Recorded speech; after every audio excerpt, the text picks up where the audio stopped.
বিসমিল্লাহির রহমানির রহিম। আজকে আপনাদের মাঝে একটা ভিডিও নিয়ে আসলাম। সেই ভিডিওটা হচ্ছে যে ওই যে আপনারা দেখতে পাচ্ছেন কাপড় দিয়ে ঘেরাও করা সেই জায়গাতে পিকনিকের আয়োজন করা হয়েছে।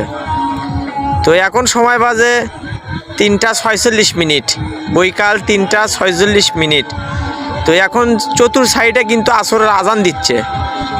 আর এই জায়গাতে কিন্তু আপনারা দেখতে পাচ্ছেন, আপনারাও শুনতে পাচ্ছেন, আমি কিন্তু অনেক দূরে আছি। হ্যাঁ, তাহলে বর্তমান সমাজটা আমরা কিভাবে চলাফেরা করতেছি আর কিভাবে কি করতেছি আপনারা বলেন।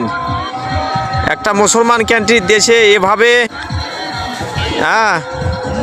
একটা দুঃখজনক বিষয়।